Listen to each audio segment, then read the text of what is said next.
पक्षी बैठा हुआ था कैलाश पर्वत के बाहर। भगवान श्री नारायण अपने गरुड़ पर सवार होकर के कैलाश पर महादेव जी से मिलने के लिए पधारे और उनके बाद यमराज भी पधारे। और जैसे ही यमराज जी पधारे उन्होंने देखा उस पक्षी को और देख करके मुस्कुरा भी दिया।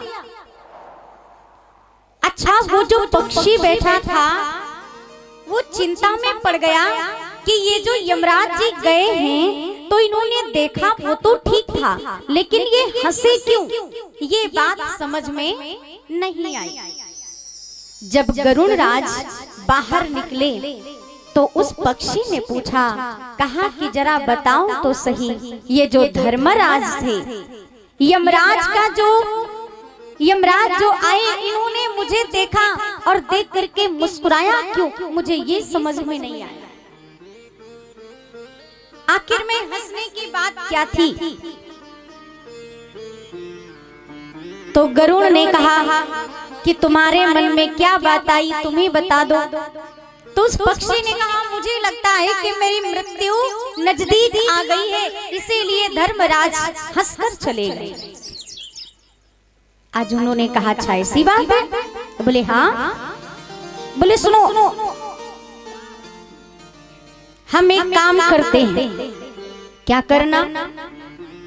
चलो तुमको हम यहाँ से कहीं बहुत दूर लेकर के चलते हैं जहाँ पर धर्मराज की नजर नहीं पहुंचेगी। उन्होंने कहा ठीक है।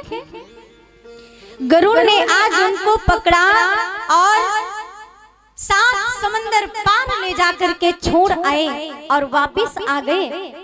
और आज गरुड़ जी पूछते हैं, कहते धर्मराज, वो जो बाहर बैठा हुआ पक्षी था, तुमने उसको देखा वो तो सही, लेकिन तुमने देखकर मुस्कुराया क्यों? आप मुस्कुराए क्यों? धर्मराज ने कहा, मैं इसलिए मुस्कुराया, मैं सोच रहा था कि आज के 4 दिन बाद इसकी मृत्यु 7 समंदर पार है, और मैं विचार कर रहा था कि ये 7 समंदर पार 4 दिन में पहुंचेगा कैसे।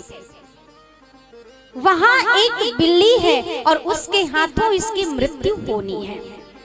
मैं ये सोच कर हंस रहा था, लेकिन अब देख रहा हूँ कि वो पक्षी यहाँ पर नहीं है, अर्थात इसका मतलब वो अपने यथा स्थान पहुँच गया है। गरुड़ जी आज अपना सर पीट के रह गए, कहते हैं कि मैं तो खुद ही उसको मृत्यु के मुख में पहुँचा के आया हूँ।